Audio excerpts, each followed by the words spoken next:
What is going on, everybody? Welcome to the Beyond the Junkyard podcast, back on our normal day and normal hour. I hope you all are having a great Thursday evening. I am Junkyard James, your host. As always, I am here with my co-host, the one, the only man with the most sauce, Kody Marinara. How are you doing, friend? My man, how in the hell are you doing? I feel like we just did this a few days ago, and yet here we are, 4 days later.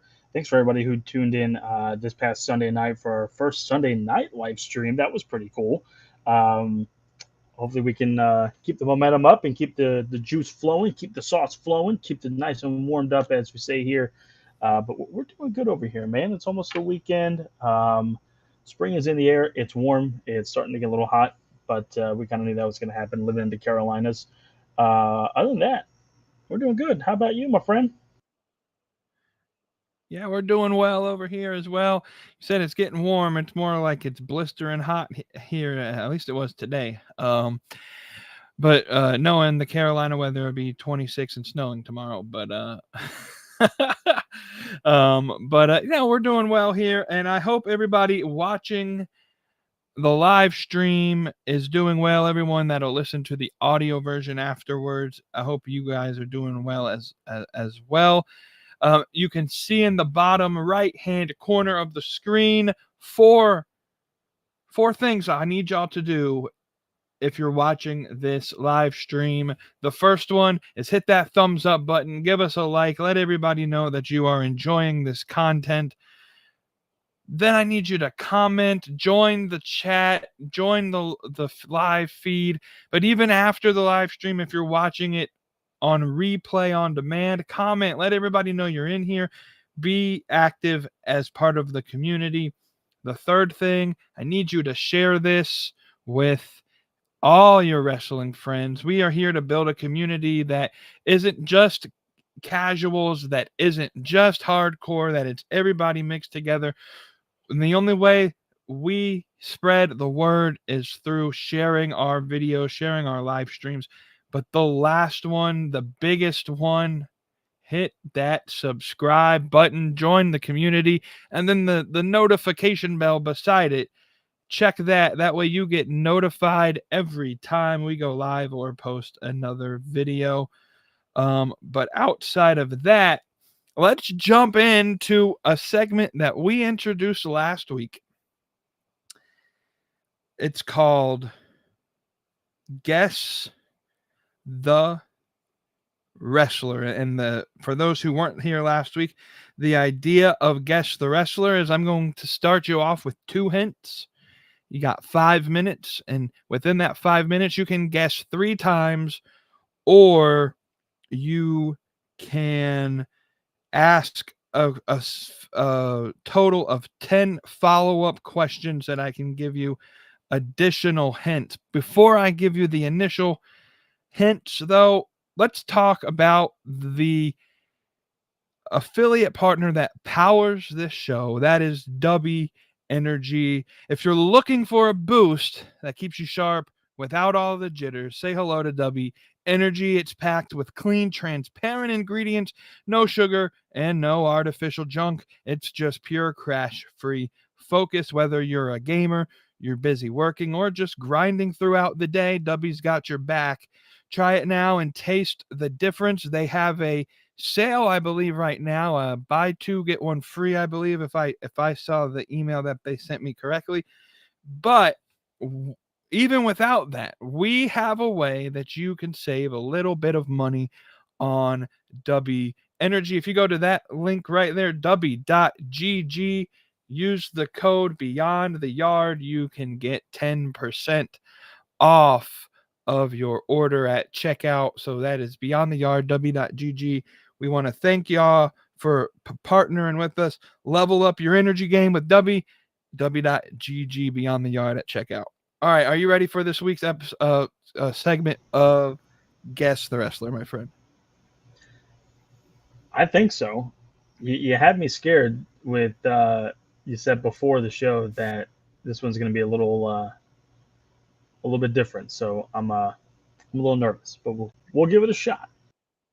I chose a modern wrestler last week, and you got it in like 35 seconds.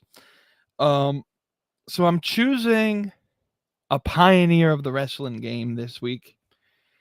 And giving you just a little bit of information with the idea that this might take the full 5 to 10 minutes this week. Let's start with this information. Information number 1. This wrestler is a female. And information number 2. This wrestler was born on August 5th, 1915. Are you ready, my friend? If so, I have a guess. Oh God, here you go. The fabulous already Moolah. got. No. Okay. All right. Well, I haven't started your timer yet, so luckily that doesn't count. Here we go. We got 5 minutes on. I created a loophole. Right. I got 5 minutes on the clock. Are you ready, my friend? No. All right. Well, ready or not, the timer has begun. Your 5 minutes starts now.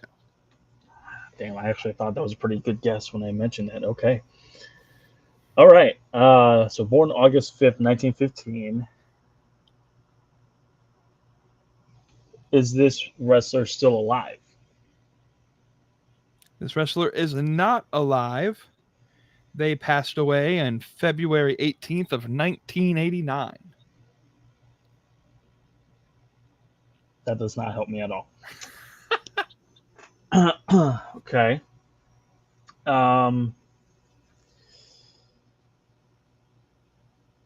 What?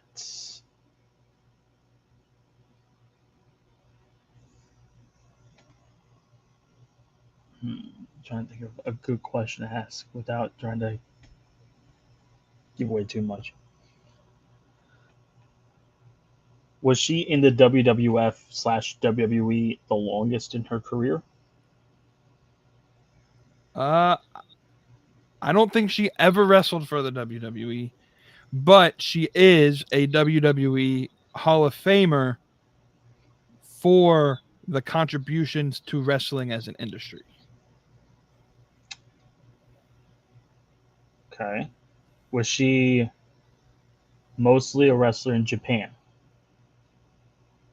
No. Okay.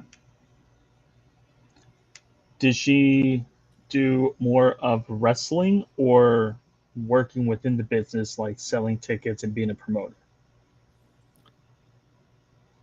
She wrestled for the majority of her career, but Okay. she also at one point became an owner of a promotion. She once became an owner of a promotion or like co-owner of a promotion. Right. Okay.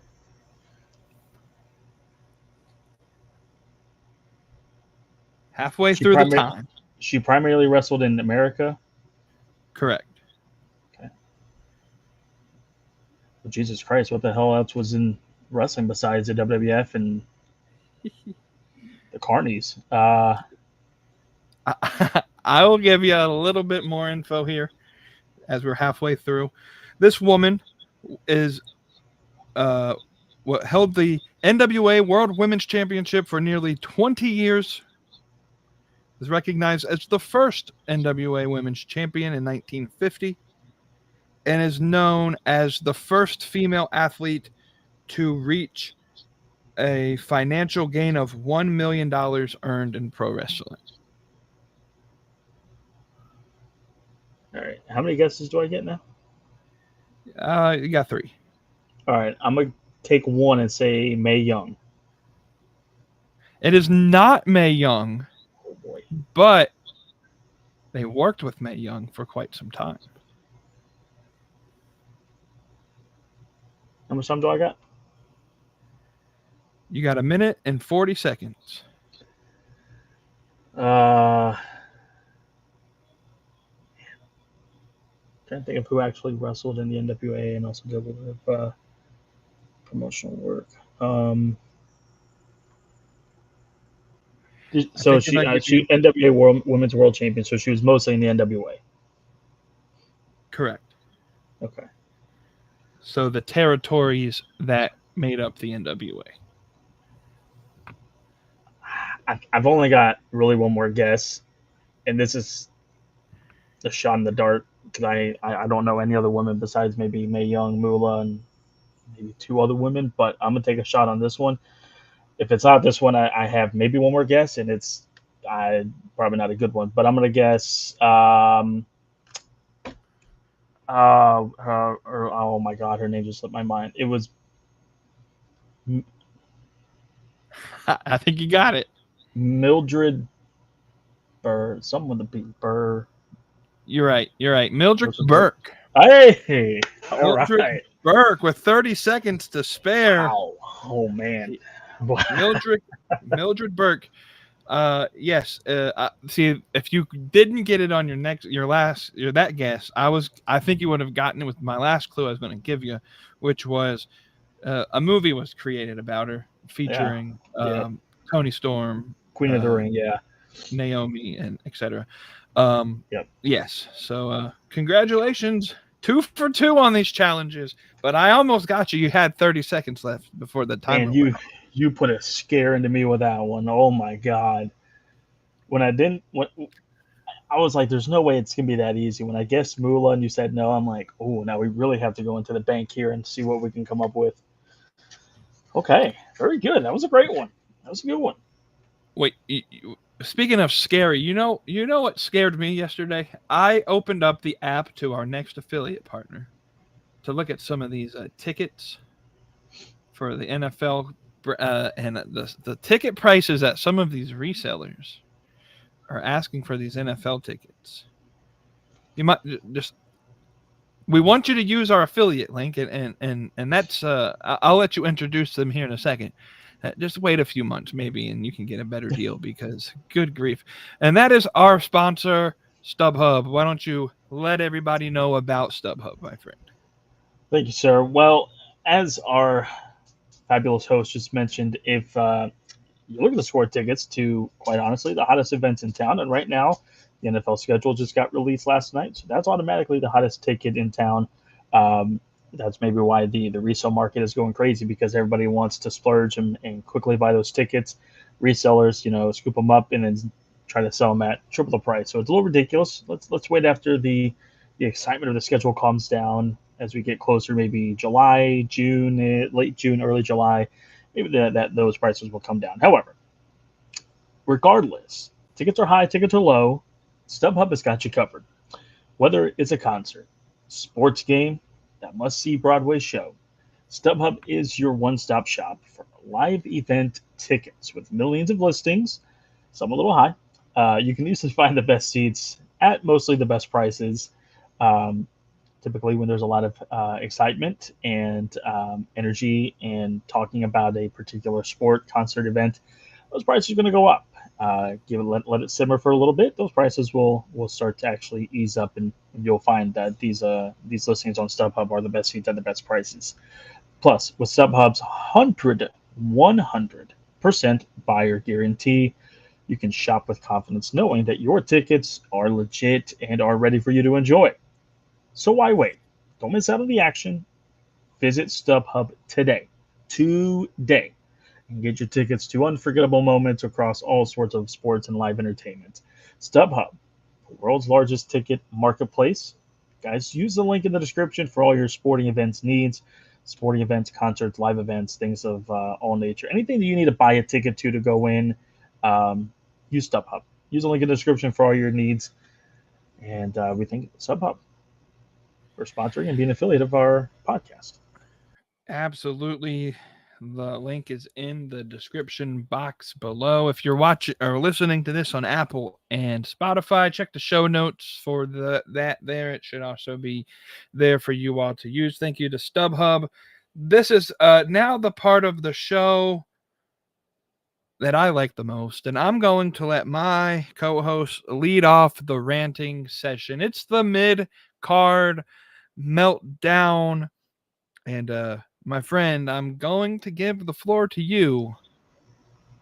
What say?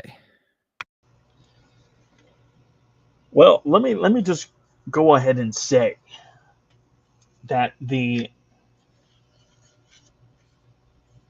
narrative that Jon Moxley does not draw as a champion is quite honestly a fib. Last night on Dynamite, AEW had one of its highest ratings of 2025 and of quite some time. And it peaked at the end of the main event. They did have a little bit of an overrun, but Moxley and Samoa Joe, the main event, steel cage world title match, drew the biggest number of the night. Got a win from Moxley, and came with smorgasbord of people.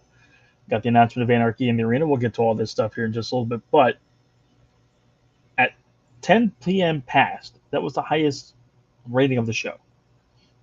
The main event, Jon Moxley, Samoa Joe. I don't think that Samoa Joe is the sole reason for that number. I think he helps. But Jon Moxley, people want to see this guy either get his ass kicked or get beat up. So they're going to tune in to be like, hey, is this the night? Steel cage, Samoa Joe, former world champ. Let's see what we got. And it was one of Dynamite's biggest crowds of the last 6-7 months. I think maybe since last fall, before Forbidden Door or All in London. They drew over 4,000, I believe, at close to 5,000 in Chicago. I think the last time they were at this arena was in November, and they drew a little bit over 4K. But they drew almost 5K last night.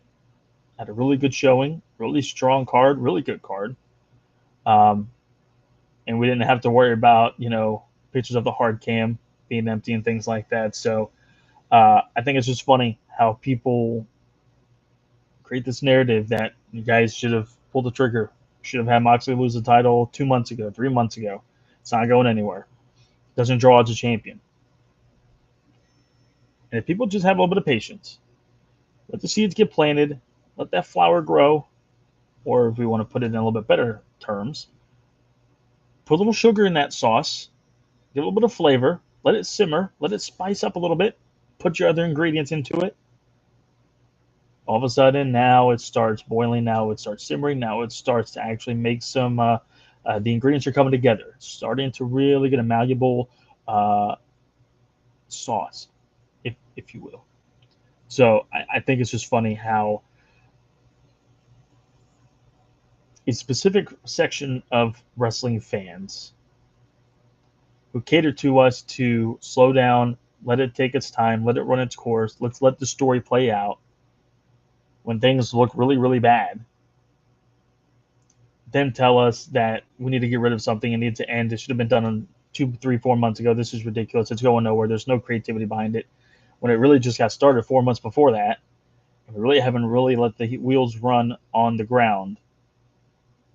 Now it's starting to, those wheels are really in motion, we're really building some momentum here. Crowds are coming up, the attendance figures are going up, the ratings are going up a little bit more and more and more.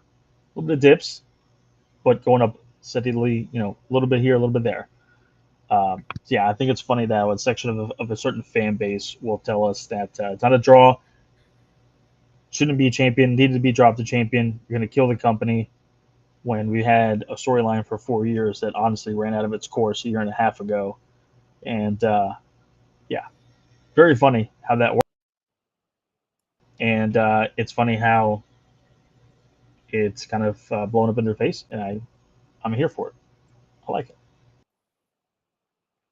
Absolutely, that's a good point. And by the way, that story that you're mentioning that other company has is now entering a new section with a new guy that's not even Samoan joining it. So it's that's I for have a a different second show. rant too, but yeah. Go ahead. You're Why free. in the world do we bring somebody from not just another company, but another continent just magically appear on the main roster, whereas guys who are on American television have a little bit of a notoriety and name to them get relegated to the developmental brand in front of 200-300 people? and we feel the need that this guy could just show up because he's big.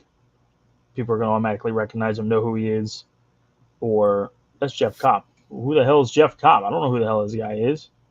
Most fans in that other, just very agitating how it's a pick and choose thing, and it's like, why does this make sense and that one doesn't? As far as a character and as far as a wrestler goes, why does this guy make sense for being on that show? Why does this guy? And I understand you can't put everybody on one brand and this and that. I get that, but some guys that have a little bit of notoriety to them that people already knew who they were in one brand show up in front of 200 to 300 people, whereas we could have debuted them maybe in front of 6, 7, 8,000 people, and maybe half the arena would know who that is. That's still tenfold better than what the developmental crowd is showing. A little frustrating how the pick and choose game of that works. I don't really understand it. Right. Yeah, I don't either. That I think we could do a whole episode just simply on that piece, but yeah, no, that's some good stuff. But just to mention, I think this was the highest rating AEW Dynamite got since October of 2024, if I looked at it correctly. So the numbers are starting to move on the up and up for AEW. My mid-card meltdown this week. See, I've been going back and forth on what I wanted to talk about. But I think the biggest story that I want to rant about is this idea that Mr. Phil Brooks has turned his back on everything he said he stood for simply because he was welcomed back into the WWE on a Instagram live feed that CM Punk held. He was asked the question, "Why do you hate coming to Saudi Arabia?" To which he responded, "I've never been to Saudi. I don't hate coming to Saudi." And I was going to wait to give this response until it was made absolutely official that CM Punk was on the Saudi Arabia show card. But it seems prevalent now that I should just go ahead and make this statement. Phil Brooks, CM Punk, go suck a blood money covered dick, you fucking dork.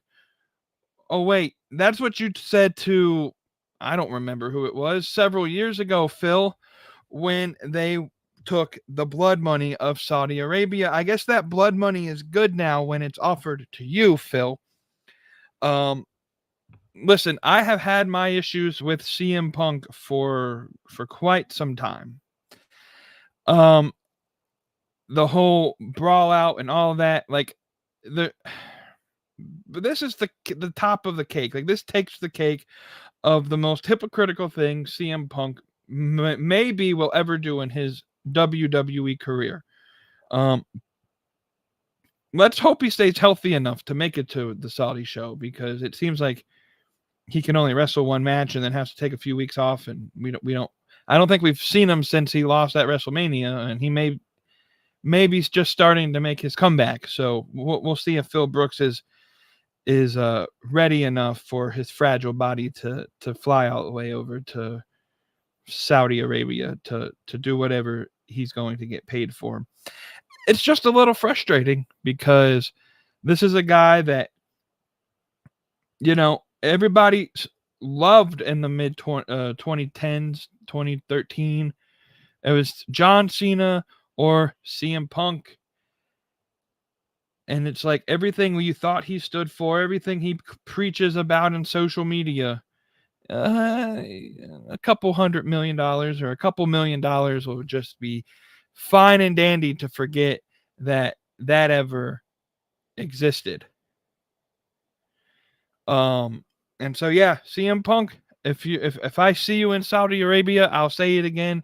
If I don't see you in Saudi Arabia, you might get an apology. Probably not, but I think it's just a bit hypocritical that his mind has changed in just that short period of time, and his company is big friends with the Saudi area. The other thing I wanted to mention real quickly, not really a rant, just quickly before we get to recapping AEW Dynamite from last night. Will Ospreay made a lot of people upset this week, a couple days ago. Well, he stood up on a podcast and basically said he respects what WWE does, but AEW does every aspect of pro wrestling better than them. And I think you have to take him at his words. I think you have to take him literally there. He's not saying WWE is a bad product per se. He's saying AEW does pro wrestling better than AEW. I don't think is a diss towards WWE in any way. It's just he's using the literal definition of the word pro wrestling. WWE does sports entertainment better, not wrestling. I promise right now I would rather go to Tennessee Backyard Wrestling to watch wrestling than WWE at this point, because, for instance, I think on Monday Night Raw, or maybe it was Backlash, it was probably Backlash, Dominic Mysterio wrestled Penta for the Intercontinental belt, I think it was, US belt. I can't remember what title Dom has at this point. I don't watch the show regularly, so I really don't give it to him.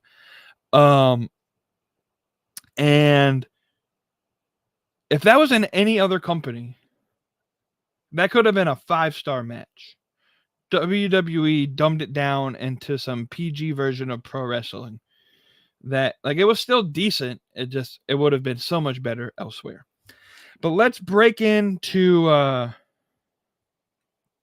AEW recap for Dynamite. Beach break from Chicago, Illinois.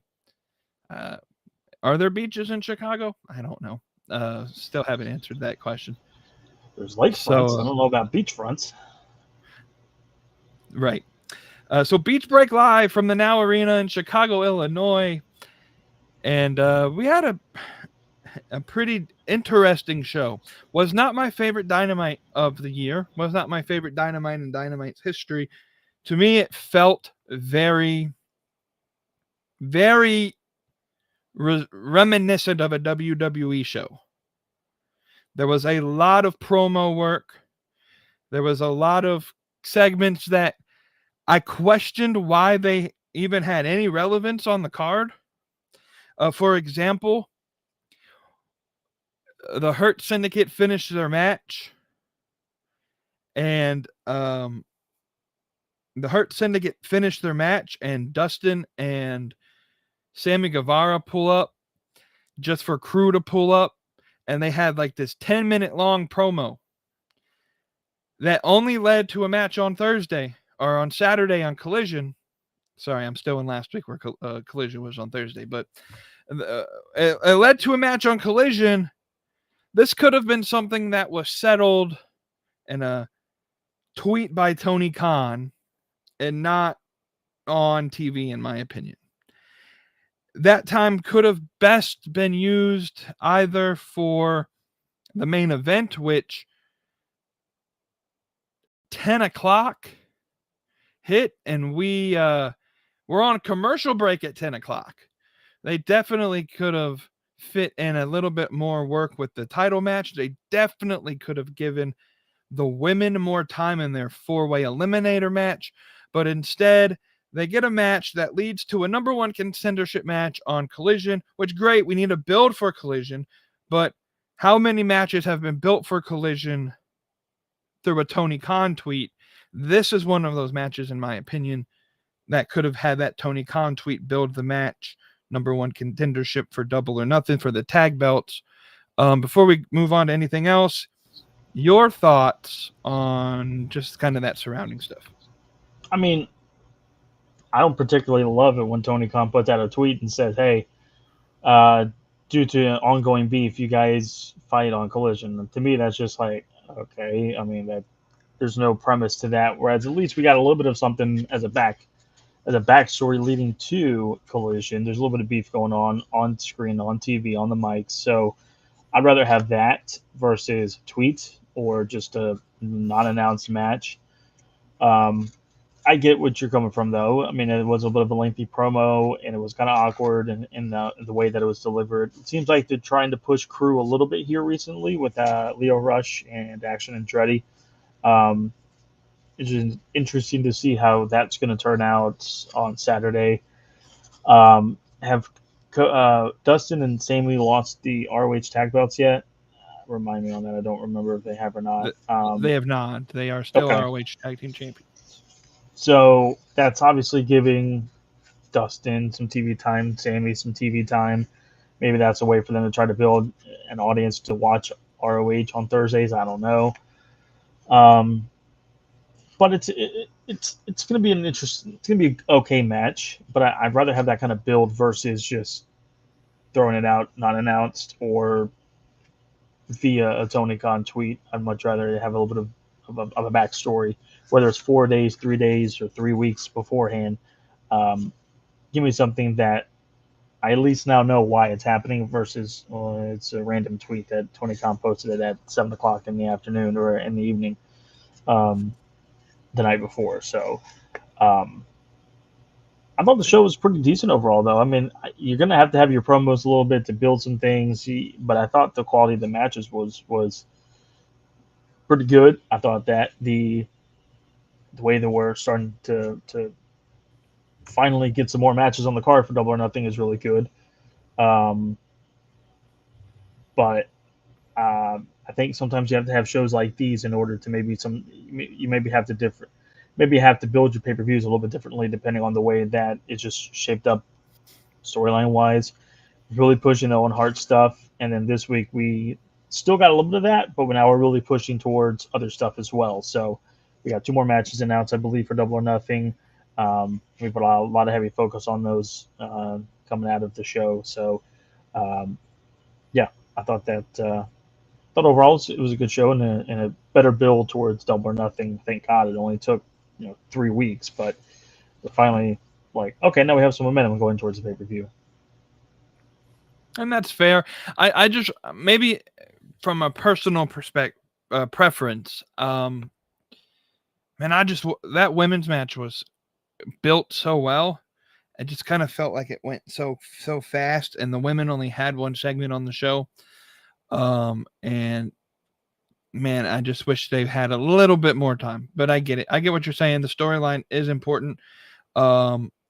And so we get that match on Collision, number 1 contendership match. Winner fights the Hurt Syndicate at Double or Nothing. You announced there were 2 other matches mentioned. We get the Anarchy in the Arena. We'll talk about that main event in a minute. But we also got a women's championship match. We'll talk about that here in a second. But first, MJF faced the reckoning of the Hurt Syndicate.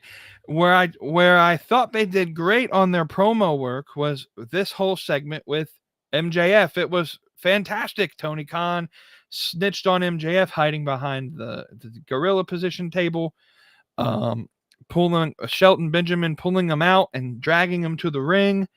And he finally gets his acknowledgement, the 3 thumbs up for the ability to join the Hurt Syndicate.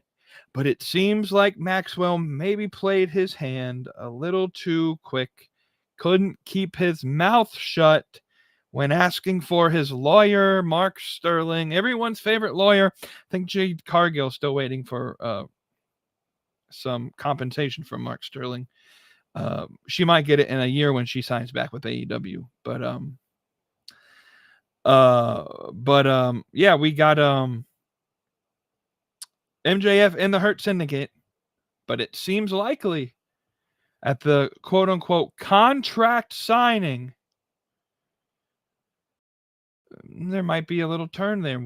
But overall, I thought that segment with MJF was great. MJF is really good at those kind of storyline progression things. And what say you about MJF and the Hurt Syndicate? I thought we were going to get something last night that I'm glad didn't happen, that I think would have rushed the whole thing. So if there is something coming, I'm glad that they're holding off on it. Um, I think maybe we could get a. So I guess the thinking is between Crew versus Dustin and Sammy. Winner of that faces Hurt Syndicate at Double or Nothing for the tag belts, right? Right. Okay. So that means probably more than likely nothing's going to happen next week on Dynamite. They're going to sign the contract. They may tease a little bit of something, but nothing happens. And then we get to the pay per view. Maybe MJF helps them win the belts, retain the belts, whatever. And then something happens, or MJF accidentally costs them the tag belts, and we get the turn, I guess, if you want to call it that. But I'm intrigued with this whole thing. I think that it's getting some steam here, and I'm very curious as to where it goes. Um, I think that the promo work from MJF definitely helped this segment a lot more. Um, it was interesting to see kind of the Bobby Lashley, first wearing the thumbs down shirt, then put the thumbs up, grabbed MJF, hugging him, this and that. And Shelton was behind him, setting up for a super kick, like he was about to kick him, and it didn't happen. And just set up for a very interesting little tease there. But overall, I like the segment. I like the way that they're going with it. They're not rushing it, and I like that. And yeah, I think in the next week, 2 weeks, really between Wednesday and next Sunday for Double or Nothing, we'll get something coming out of that whole angle there between those four, I guess, between the Hurt Syndicate and MJF. Yeah, absolutely. You mentioned that they spent a lot of time pushing the Owen Hart stuff here recently. They kind of met the crescendo for both the men's and the women's today as well. Last night as well. We start with Ospreay and Hangman tag teaming last night to start the show, and they hit the buckshot hidden blade combo. And that stare down in the ring was absolutely phenomenal. It seems like Ospreay and Hangman Page is going to be a very, very good match at Double or Nothing. We get then the women's side of things. We have the women's 4-way eliminator match where at the conclusion of that match, Mercedes Moné attacks Azumi, who last weekend took the NJPW Strong Women's Championship away from Mercedes Moné and attacks her on the show, which Jamie Hayter then comes in to the defense and beats the ever-living shit out of Mercedes Moné. And so they're building some violence, some animosity between Jamie Hayter and Mercedes Moné, and as well between Will Ospreay and Hangman Page. It really seems like they really want to make the stakes for these matches very high. It would not surprise me if one of these Owen Hart matches opens the show at Double or Nothing, and then the other one closes the show at Double or Nothing. I'm thinking Ospreay to start the show to get the fans excited. And then we'll get the women. I think the women may main event Wednesday. Mercedes Moné and Jamie Hayter may main event at Double or Nothing.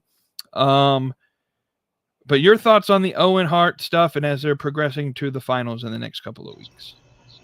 I think this is easily the best built of the finals that we have had of the 3 years of the tournament. And we've had some really good finals matches for these tournaments, but the build hasn't always been the best. But these builds have been tremendous. I really think it almost seems like in a way, Ospreay is leaning towards being a tweener slash kind of a heel with the way that he was doing his in-ring work with the tag match last night. Hangman Page has gotten the babyface reaction here for a while, but he just hasn't really fully committed to being a true babyface. The whole thing with Swerve over the last month or two has started to kind of have him being in that turn phase a little bit into a face. Um, but it's a very interesting build, and I'm all for it. I think it's done a really good job with really creating, and maybe that's the point of it, is to say, the guys, listen, Double or Nothing is one of the biggest pay-per-views we put on every year, one of the mainstay pay-per-views of AEW's history. That was the first true pay-per-view under the AEW banner back in 2019. But now we're giving it a different feel, whereas most of these, pay-per-views are about the world title, about the main event of the world title, this and that. But you can't get to the main event of the world title unless you win your matches, unless you win your number one contendership, win these tournaments. And it's creating a really good name recognition for the Owen Hart tournament every year. I think after this year, when we get into May of 2026 and this comes back again, that people are going to go, hell yeah, I'm ready for it. I'm looking forward to this, because last year was a great build, was a great bracket, set up a tremendous, almost month-long build to these matches for the pay-per-view. So that's almost a standard of itself right then and there, that you don't have to have a world title match, which I don't really want to toot my own horn, but I did say last week that I don't think we're going to get a world title match on Double or Nothing. We're going to get Anarchy in the Arena. Seems like that was confirmed last night. And I do agree with you that I think we're going to have a Owen Hart tournament match open the show and one close it. It's kind of tough to do that with the Anarchy in the Arena match. I think you've made that point before. That was kind of your counterpoint to mine, was, it might be a little bit of a trouble thing to do if that's going to be the main event, having to clean up and having the crowd come back down from all that. They may make Anarchy in the Arena third from the main event, and then have a co-main be something different to get the crowd okay, and then let it be their own Hart final. I wouldn't be mad at either one. One main eventing versus the other opening. It would be nice to have the women's main eventing. They haven't main evented the pay-per-view yet, so that'd be really cool to see that. I would prefer kind of a world title women's match or a TBS title to main event pay-per-view. But hey, either way, it'd be great regardless. So I think they've done a really good job with that. Really building prestige with these tournaments. AEW's done a really good job over their 5-year history of doing tournament style stuff anyways.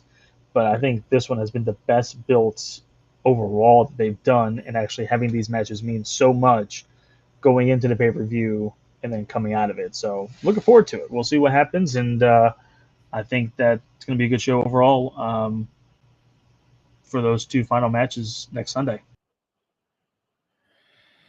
Absolutely. Just a quick breaking news segment real quick for fans of the Washington, D.C. area. Clear the way. Andrei Svechnikov had scored a goal with a minute left in third period to give the Hurricanes a 2-1 lead. They then scored a short empty net goal to win 3-1. The Carolina Hurricanes have advanced to the third round of the Stanley Cup playoff. The Washington Capitals lose the series 4-1. Anyways, this is not a sports show. Let's get back to the wrestling.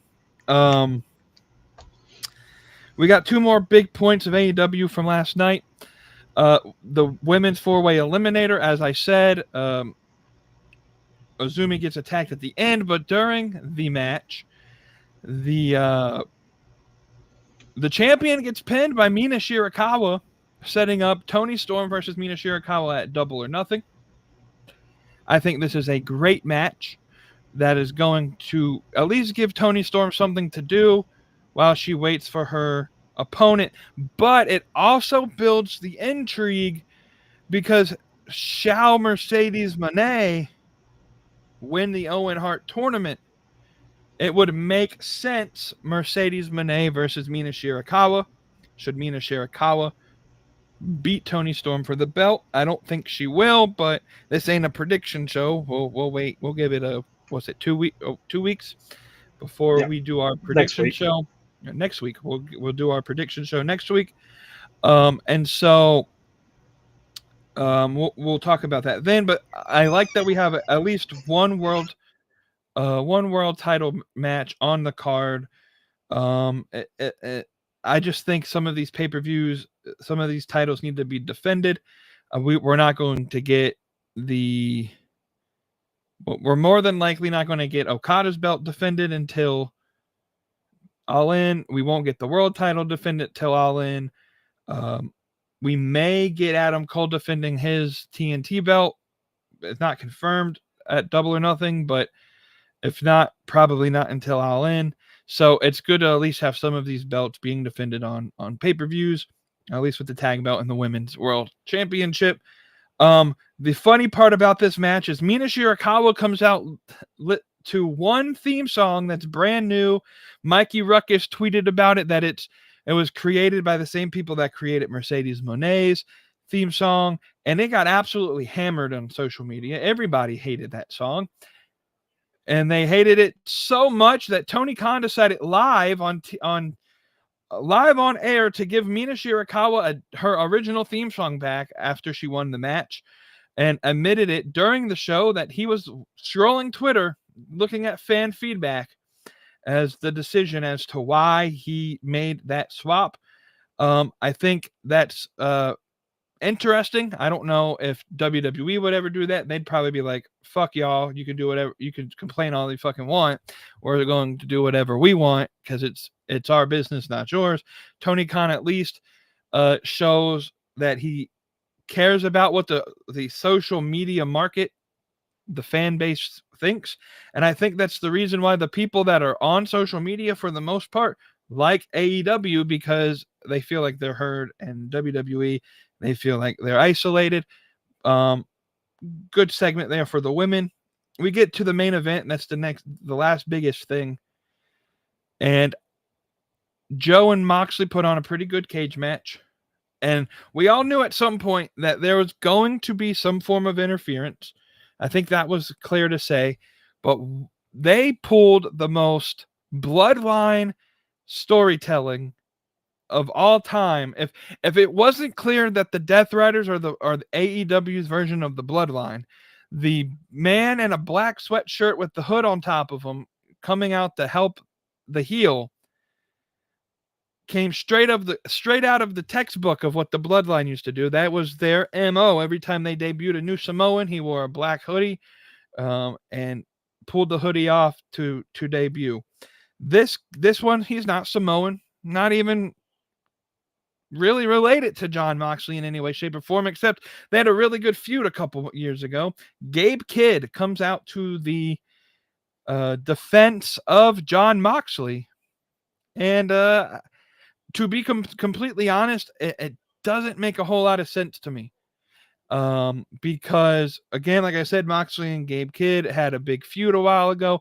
And even if Moxley is working with the Young Bucks just had a battle at Resurgence, the New Japan show, where they fought Gabe Kidd. It was Bullet Club Old versus New Bullet Club War Dogs, and the Young Bucks beat him. So maybe that was his. I don't know. I just, to me, the selection of who came out to interfere was a little strange. The pop for Gabe, I love Gabe Kidd. I think he's one of the best wrestlers in the world. Very entertaining, especially when he cuts a promo. You probably have to keep your finger on the cuss button if he cuts a promo on TV. I think everybody assumed, because they were in Chicago, Jack Perry was the guy that was coming out. This sets up Anarchy in the Arena. It looks like it's Marina Shafir, Jon Moxley, Gabe Kidd, the Young Bucks, maybe Okada. I don't know. Okada got beat up by Speedball Mike Bailey at the end of the show. On the other side, the good guys are Swerve, Samoa Joe, Hobbs, Swerve, Samoa Joe, Hobbs, and then we don't know. I don't know who that fourth one is. It could be Bailey. I hope it's not. But he kind of took out Okada. Right. So I think it will be Omega as well added to it. But they are missing. They're down either one or two guys at this point. And so I guess the question is going to be, who's going to fill that role? I think if they want to go surprise, Eddie Kingston would be a great pick for that surprise role. But I think they also could play it safe and put Mike Bailey in there. They could put another guy like maybe Shibata comes back or Hook comes back, and they fit him in there because they obviously are part of the ops. But I kind of think Eddie Kingston would be cool. Maybe they even bring in another New Japan guy just to set up for a feud with Forbidden Door coming up in August. Because obviously after All In, after All In, their build's going to be for Forbidden Door. So maybe you start that early. I don't know. It's just interesting. Your thoughts, though, on the chaotic yet seemingly popular, because in the Overrun, they gained more fans than they were watching before the Overrun, segment of the show, ending and the Swerve Strickland standing in the middle of the ring saying, "Anarchy in the arena." Yeah, which I think maybe that was the fourth guy. Maybe we're missing. It was Omega, Hobbs, Joe, Swerve. There's your four. Maybe you said that. I don't know. But I honestly think there's only two options for this. I guess technically three. You could get a New Japan guy to counter the Gabe Kidd thing, or you get Kingston back, or hey, it's in Arizona, Bryan Danielson. That would be awesome. The Gabe Kidd thing is very kind of confusing because of the fact of what just happened at Resurgence. There was really like, okay, well, how does he fit in this whole thing? He kind of looks like Moxley in a way, so okay, that makes sense. But did the Bucks and the Death Riders have a meeting and say, hey, we need to get this guy? Or like, how did that whole thing come about? Maybe Gabe Kidd turns on Moxley and he has unfinished business with him and leads to some at Forbidden Door. I don't know. It does set up a very intriguing but very confusing way of thinking when it comes to that. My focus isn't so much on that, though. While it's a very big talking point, it was the main event of the show, all that hoopla. I go back to the finish of that women's match. We have Mina versus Toni Storm at Double or Nothing for the world title. That's kind of a big match. I mean, if I'm understanding, Mina's now under AEW contract, right? Correct. So she's AEW bound. Toni Storm has met Mina Shirakawa once before, Forbidden Door last year, but it wasn't for the belt. No. Which leads me to thinking of what's the deal with Mariah May? Right. Why would Mariah want to leave when her best friend just finally gets into an AEW contract? So I made a tweet after Mina won last night and said, Memorial Day weekend, Arizona may be the best place to be because there's a lot of rumors that they may continue this love triangle story. So, which, I mean, it is what it is. I wouldn't love it, wouldn't hate it. It's fine, I guess. But that would be something to have all of a sudden the whole rumor mill was flooding with Mariah was WWE bound. That backstage morale was that she was going to WWE, and then she turns up and she's actually re-signed with AEW, and then comes back and just destroys both Mina and Toni after the match. Right. That would be very interesting. That's what I'm not more focused on that than the main event, because I really enjoyed the main event. I really like where they were going with it. Create some intrigue of, is there four guys in there? You got to think about it as well. You have Claudio, Mox, Gabe Kidd, the Bucks. That's what, 5 or 6? That's 5 there. But and then Yuta?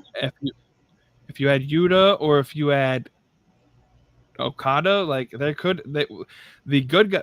face team may need 3 or 4 other guys. So that to me is where the confusing part comes into play. Is, well, if Omega's going to be on this team, wouldn't you want to put Okada on the other team? to kind of create that tease of what could happen at All In Texas. Right. So hopefully That's a lot of next people in the match. right. Hopefully either Saturday or next week on Dynamite they kind of clarify who's on the team, because it seemed like maybe they were going a little bit over what they were supposed to have, so they were kind of rushing the end of that segment there, so it really was confusing on who's on what team. So hopefully they kind of give us some clarity, and if there's a special guest that they at least make it known, like, hey, they got to find one extra guy, and that may be what the case is. But yeah, it was still a good episode of Dynamite, more entertaining than any episode of Monday Night Raw I've watched here recently. Oh yeah.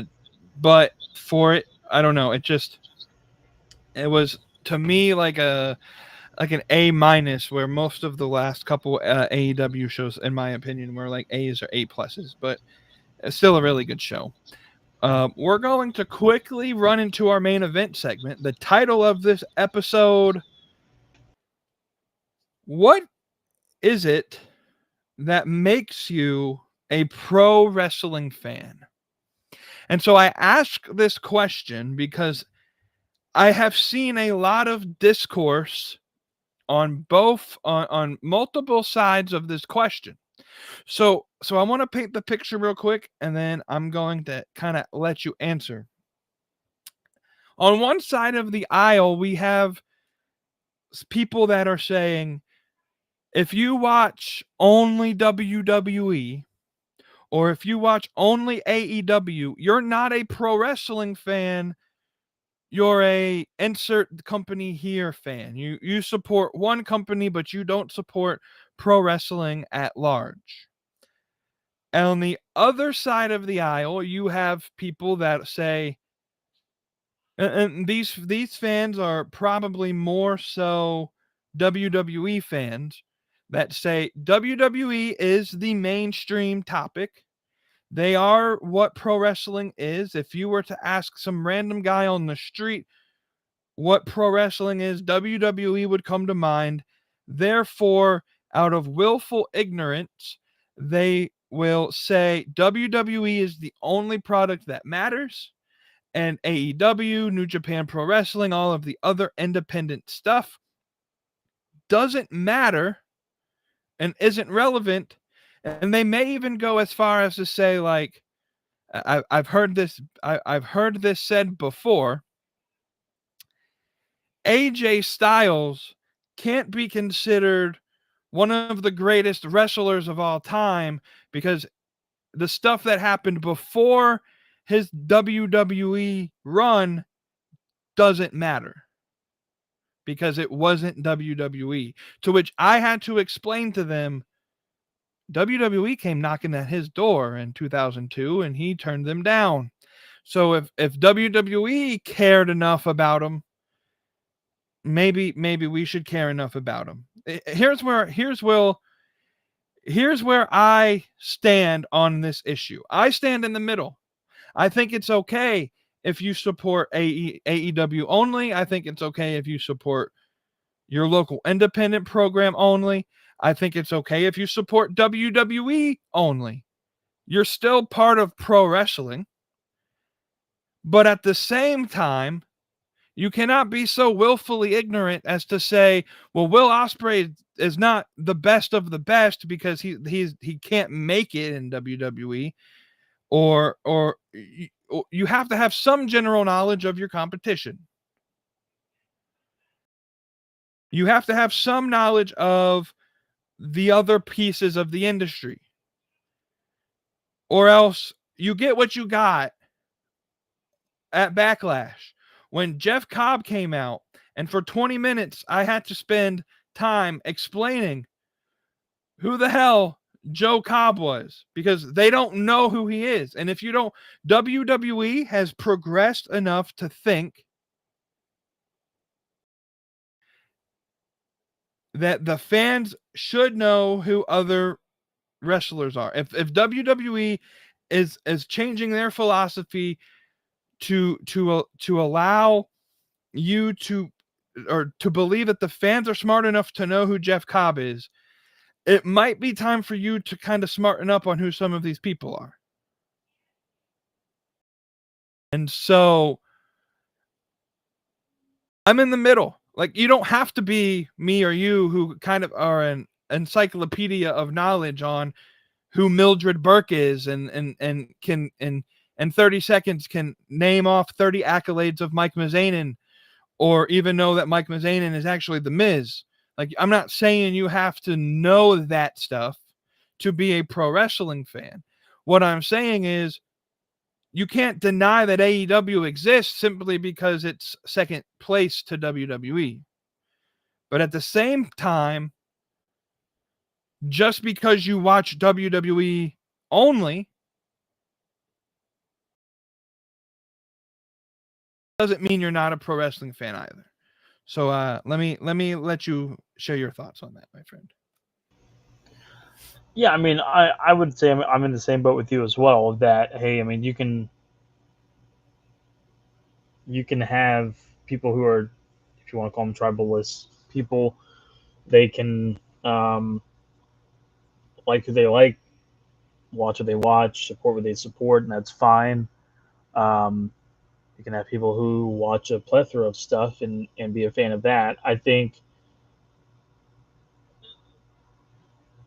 what determines you as a fan of pro wrestling is it's subjective. I mean, if a guy who has never watched wrestling but scrolls through on Netflix and sees this thing called WWE Raw live on a Monday night, and he tunes in and watches it, and then he picks up just one person that he likes, Right. whatever it could be, whatever storyline it is, and then he or she watches it every so often because he enjoys that character, enjoys that storyline, may or may not watch the PLEs, but tries to watch Monday Night Raw, if not every week, every other week.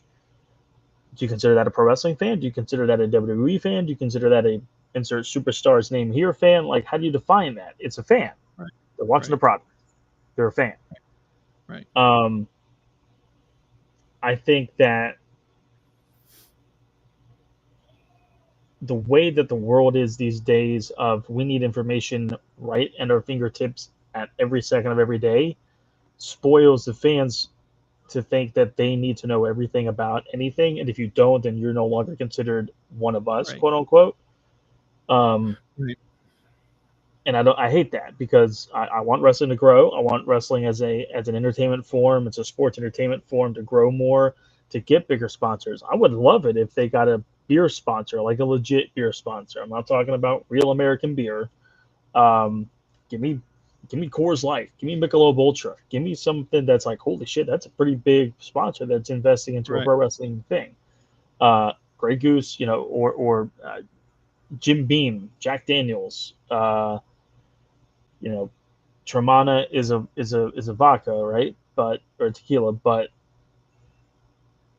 it's because a wrestler owns it. That's why it's on TV, type of thing. Right. Like, give me some of these really huge Right. type of sponsors for me, for people to be like, oh damn, they're investing into wrestling. Like, it must be that legit if they're investing into it. And you can see the type of sponsors on WWE's mat now. It's basically become a UFC mat, which is fine. Right. But to me, a fan is just that, a fan. You can be a fan of whatever you want to be of. One company, all Right. companies, one wrestler, whatever. Right.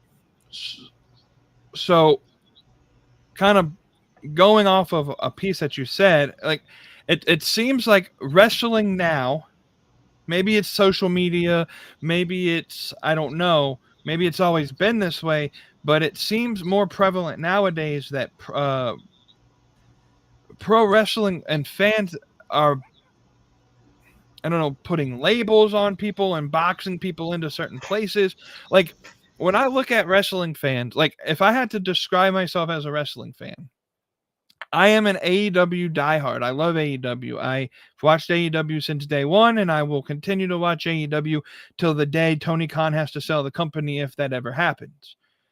But when it comes to WWE, I am very relaxed. I don't know a whole lot about the product. I don't know a whole, like, I guess you would say, and they would call me a casual WWE fan.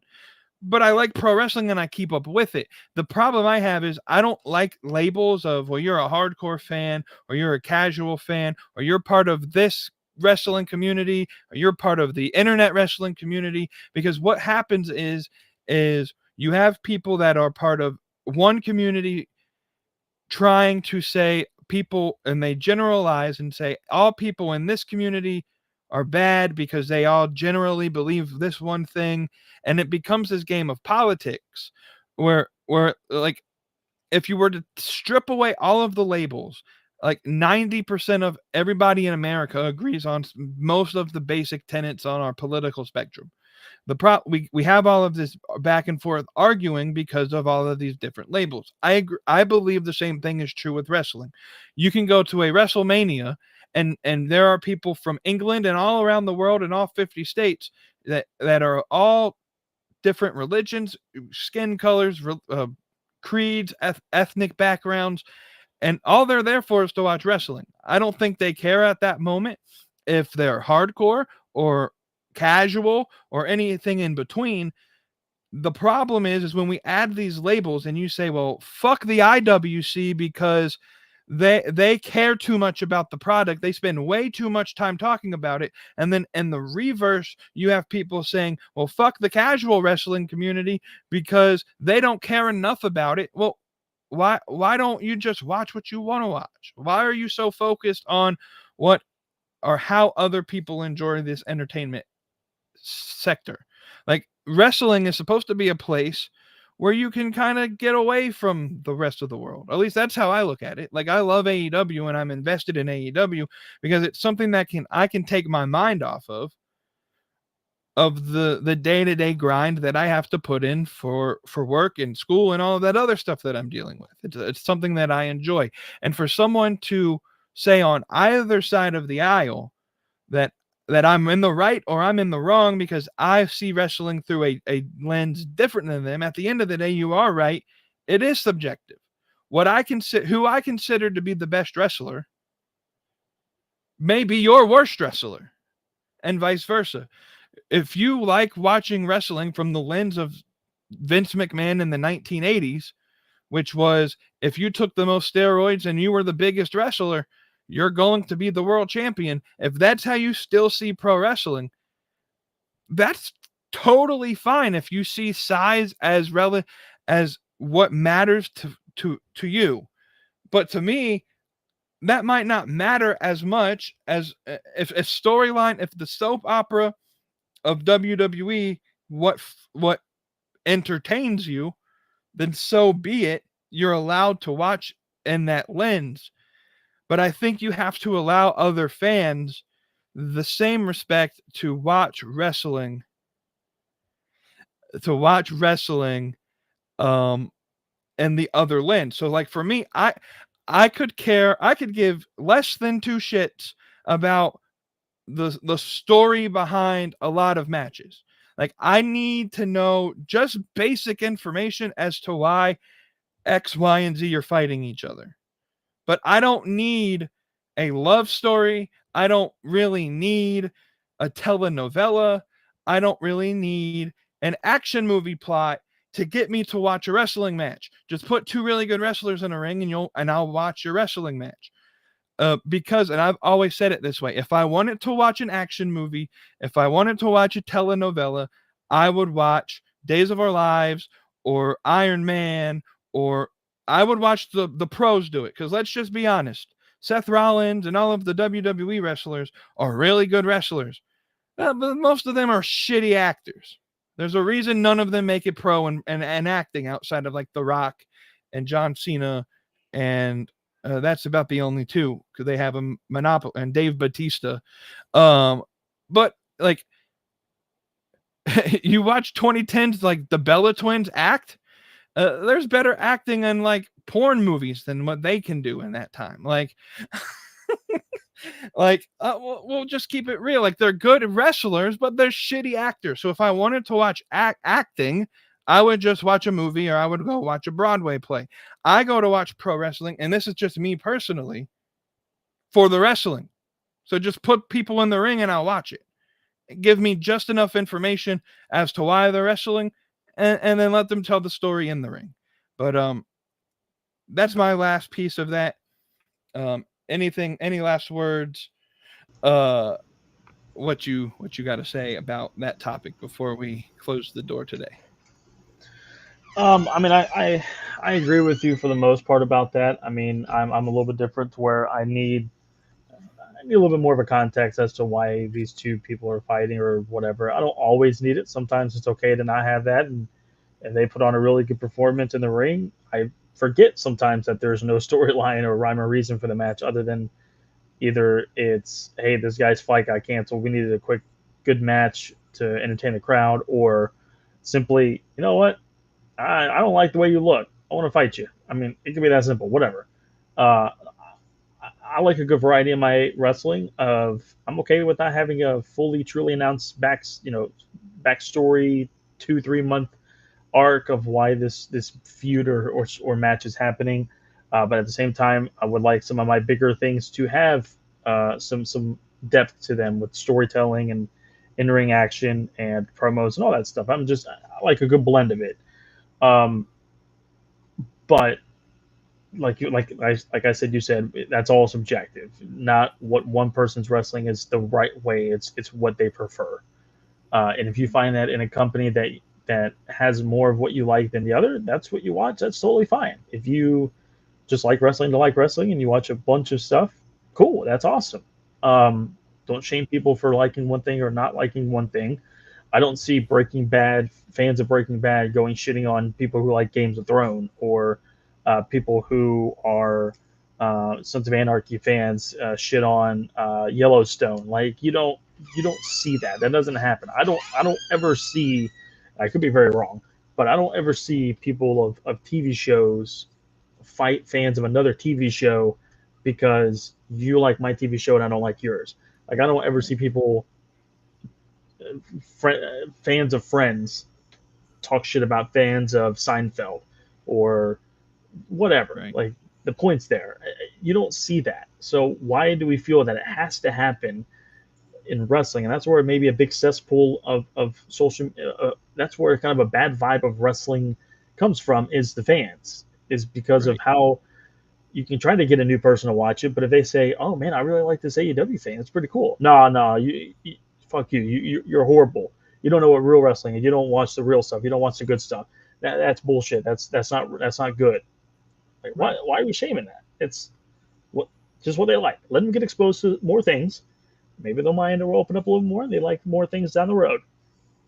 But yeah, it's really the meat and bones, meat and potatoes of it of that whole thing, in my opinion. Well, absolutely. Well, I appreciate everyone in the comments. I got some comments here that I just want to reach out with. Referring to the Bella Twins, I mentioned that they were shitty actors. Well, DJ Wavy D said they were shitty wrestlers too. I like Nikki Bella. Brie, not so much, but Nikki Bella was pretty good. And then he says, referring to size, women says it's all about size. And we got a jokester in the comments section, guys. But no, I appreciate everybody that has been watching this episode today. We're going to upload this to the audio version here shortly. So if you listen on audio and you made it through the end of this podcast, I appreciate you. To my audio listeners, I just have a couple asks for you. Make sure you leave us a 5-star, and not a 1, not a 2, not a 3, not a 4, but be like Dave Meltzer and give us and pretend we're in the Tokyo Dome. Give us a 5-star review to letting everybody know that you like this podcast. That will be on Apple Music and on Spotify. If you are an audio listener, subscribe on Apple and Spotify as well. You can get notified when those episodes release. If you watch the live stream or you watch later on the video format, there are 4 things I need you to do, and it's pretty simple. The first thing is hit that thumbs up button for me, like this video, and let the world know, let YouTube know that this is good content that they should share in their algorithm. The second thing is do what DJ Wavy D has been doing all night in the comment section and leave a comment letting people know you're here and you are part of this community. The third thing I need you to do is hit that share button and share this with your wrestling friends or maybe even your non-wrestling friends. Just tell them it's like a Joe Rogan podcast or something. Maybe they'll tune in and watch it or something out. Just share this video with as many people as you can. And then the last thing I need you to do is hit that subscribe button. That's the most important. Hit subscribe. Check that notification bell. That way you can get notified immediately after we post a new video or go live on the YouTube channel. If you are part of this show and you haven't joined our Discord, we got a Discord link at junkyardmediagroup.com. You can join the Discord there, or you can follow me on Twitter at IBJYJ, and you can just ask me for the Discord link there.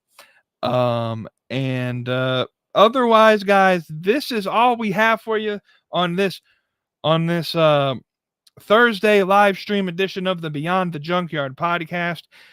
As a reminder, on Saturday, I will continue, or at least hope to continue, my solo episodes of the show. I'm trying to get better at uploading those every Saturday, where I just talk about what the IWC is talking about and just kind of giving my takes on that as well. So that should be up on Saturday.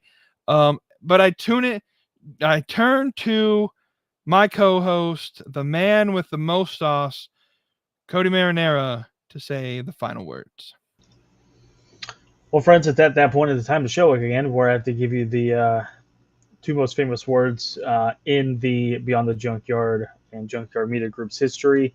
It's not the two words that DX is known for, and it's not thank you. It's the two words that, well, if you're like me and you share Italian blood, this is a very easy thing that you probably do most of the week.